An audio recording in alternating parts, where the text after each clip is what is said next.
This channel does not promote any violent, harmful, or illegal activities. All content provided by this channel is meant for an educational purpose only.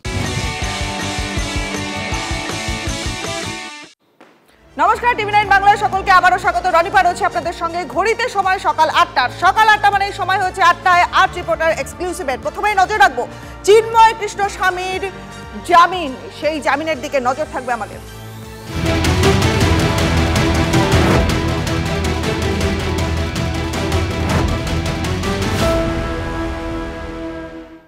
দেখুন, উদ্বেগ, উত্তেজনা, আশঙ্কা সবকিছুই কিন্তু দোলাচলের মধ্যে রয়েছে। কারণ হিন্দু সন্ন্যাসী চিন্ময় কৃষ্ণ প্রভুকে কি আজ জামিন দেবে চট্টগ্রামের আদালত? শুনানি ঘিরে তৈরি হয়েছে ঠিক এমনই আশঙ্কা এবং উদ্বেগ। কারণ সরকারের মতিগতি সেটা কিন্তু ভালো ঠেকছে না। সনাতনী জাগরণ মঞ্চ অবশ্য কোমর বেঁধে নামছেন। 25 জন উকিল, তাদের একটা প্যানেলও তৈরি করে রাখা হয়েছে।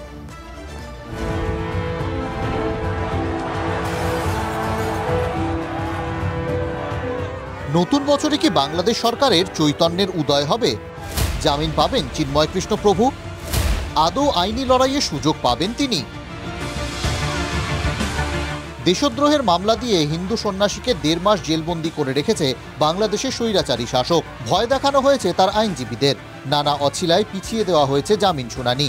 এই অবস্থায় বুক চিতিয়ে চিন্ময় প্রভুর পাশে দাঁড়ান সেদেশের সুপ্রিম কোর্টের আইনজীবী রবীন্দ্র ঘোষ। তাকেও হেনস্থার মুখে পড়তে হয়। যখন আমার অ্যাপ্লিকেশনগুলো মুভ করি, আমার পিছন দিক দিয়ে দুই একজনের ধাক্কা দিয়ে, আমি আশা করতে পারি নাই আইনজীবীরা কি করে সন্ত্রাসী করতে পারে। সম্প্রতি ব্যারাকপুরে ছেলের বাড়িতে এসে আচমকাই অসুস্থ হয়ে পড়েন এই আইনজীবী। বুকে ব্যথা অনুভব করায় এসএসকেএমে ভর্তি করা হয়েছে তাকে। এদিকে বৃহস্পতিবার চট্টগ্রাম আদালতে চিন্ময় কৃষ্ণের জামিন মামলার শুনানি। সেই শুনানিতে রবীন্দ্র ঘোষ আদৌ হাজির থাকতে পারবেন বলে মনে হয় না। ফলে শুনানি ঘিরে আশঙ্কা, উদ্বেগ বাড়ছে। এই পরিস্থিতিতে 25 জন আইনজীবীর প্যানেল তৈরি করেছে সনাতনী জাগরণ মঞ্চ। কিন্তু সেই প্যানেল কি সওয়াল করার সুযোগ পাবে? আমরা জানি কি লাস্ট দুবার যেটা যখন শুনানি হয়েছিল অনেক হুমকি দেওয়া হচ্ছিল, আর বলা হয়েছিল কি আমরা হাত পা ভেঙে দেব যে লড়তে আসবে। তো এটা নিয়ে তো চিন্তা আছে, আশঙ্কা আছে। এটাই আশা করি আর এটাই প্রার্থনা করি কি চিন্ময় কৃষ্ণ প্রভু ওনার কালকে যেটা শুনানিটা হবে ওটা সঠিকভাবে হোক, আর ওনার যে লয়ার যারা আইনজীবীরা আসবে কোর্টে ওরা ওনার পক্ষ রাখতে পারে, এটাই আমরা আশা করছি। বাংলাদেশের অন্তর্বর্তী সরকারের মনোভাব স্পষ্ট। তারা যে কোনোভাবে চিন্ময় প্রভুকে জেলে পুরে রাখতে মরিয়া, তার প্রমাণও মিলেছে। ইসকনকে নিয়েও ওখানে একটা ইন্টেলিজেন্স ব্যুরো কিছু ডিটেলস ছড়িয়েছে, যেখানে বলা হয়েছে কি ইসকনের 201 অ্যাকাউন্টে 250 কোটি টাকা পাওয়া গেছে। এরকম ওরা ইসকনকেও নিয়ে এরকম বিভ্রান্তি ছড়াচ্ছে, এটা খুব আশ্চর্যের কথা। এর মধ্যে হিন্দুদের ওপর চলছে লাগাতার অত্যাচার। বর্ষবরণের মধ্যেই বাংলাদেশের সিলেটে ধর্মীয় স্থানে চলল হামলা। মৌলভীবাজার জেলার বড়লেখা উপজেলায় মন্দিরে তাণ্ডব মৌলবাদীদের। ঐতিহ্যবাহী গৌরাঙ্গ মহাপ্রভুর সেবা আশ্রমে ব্যাপক ভাঙচুর, লুটপাট, মন্দিরের পুরোহিতকে বেধড়ক মারধর। আসলে মৌলবাদীদের তোল্লাই দিতে যা যা করার সবটাই করছে বাংলাদেশ প্রশাসন। পাকিস্তানের সঙ্গে তাদের দহরম মহরমও বেড়েছে। ঢাকা বিশ্ববিদ্যালয়ে পাকিস্তানের পতাকা লাগানো গাড়ি ঢুকতে দেখা গেছে। সূত্রের খবর, গাড়িটি এক পাক কূটনীতিকের। শাহবাজ ইউনিস বৈঠকের পর আরও কাছাকাছি ইসলামাবাদ, ঢাকা।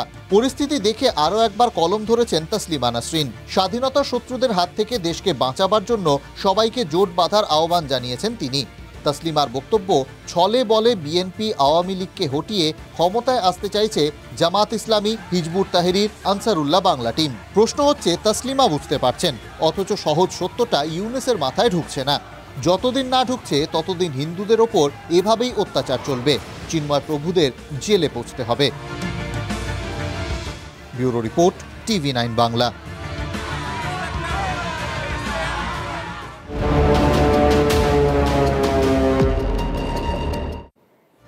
দেখুন, এর আগে আমরা দেখেছি যে মুক্তিযোদ্ধা, তাকে জুতোর মালা পরানো হচ্ছে, আর এখন আরো একবার ছবি, আরো একটা ভয়ঙ্কর ছবি বাংলাদেশে হিন্দুদের উপরে আবার আক্রমণ।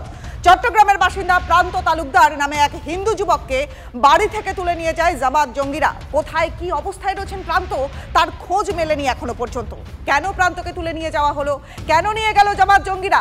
বন্ধুরা দাবি করছে যে চিন্ময় প্রভুর জামিন চেয়ে পোস্ট করেছিল প্রান্ত, ঠিক তারই কি খেসারত দিতে হলো তাকে? সিসিটিভি ফুটেজ, সেই ফুটেজে দেখা যাচ্ছে বাড়ি থেকে তুলে নিয়ে যাওয়া হচ্ছে প্রান্তকে।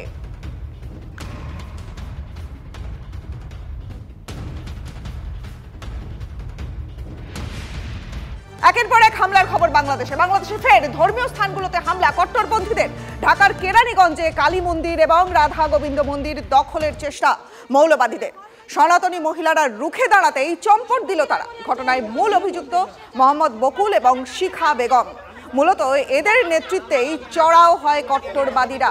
সমস্ত কিছু দেখেও মৌলবাদীদের আস্ফালনে কেন চুপ করে রয়েছে ইউনূস প্রশাসন? বাংলাদেশে হিন্দুদের উপরে অত্যাচারের কবে ব্যবস্থা নেওয়া হবে, কবে ব্যবস্থা নেবেন তারা?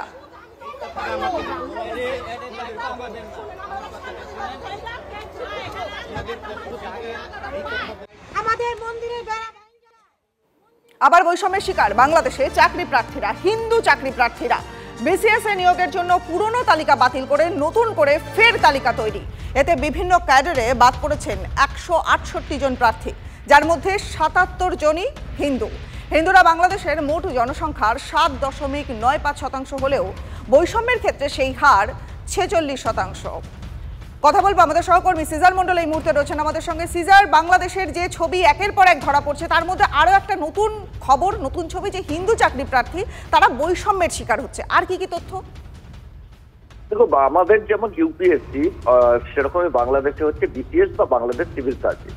বাংলাদেশ সিভিল সার্ভিসের যে নতুন যে রিক্রুটমেন্ট, সেই রিক্রুটমেন্টের বিজ্ঞপ্তি এর আগে ঘোষণা হয়েছিল, কিন্তু ইউনূস সরকার আসার পরে সেই বিজ্ঞপ্তি পাল্টে আবার নতুন বিজ্ঞপ্তি ঘোষণা করা হয়েছে এবং সেখানে দেখা যাচ্ছে যে তালিকা প্রকাশ করা হয়েছে, সেখানে বেশ 268 জন চাকরি প্রার্থী যারা এর আগের তালিকায় নাম ছিল, যাদের চাকরি হয়েছিল, নির্বাচিত হয়েছিলেন, তাদের বাদ দেওয়া হয়েছে এবং তার মধ্যে 77 জন দেখা যাচ্ছে তারা সনাতনী ধর্ম সম্প্রদায়। এবং সেখান থেকেই কিন্তু সেখানকার সংখ্যালঘু মানুষ, হিন্দুদের অভিযোগ যে খুব পরিকল্পিতভাবে প্রশাসনের বিভিন্ন স্তর থেকে, কারণ বিসিএস হচ্ছে সেখানকার প্রশাসনের মেরুদণ্ড হিসেবে কাজ করে, সেই স্তর থেকে বেছে বেছে সনাতনী মানুষদের বাদ দেওয়া হচ্ছে। এটা ইউনূস সরকার এবং জামাতের যে বাংলাদেশের সরকারকে ইসলামিককরণের যে পরিকল্পনা, সেই পরিকল্পনা বাস্তবায়িত করতেই এই পদক্ষেপ।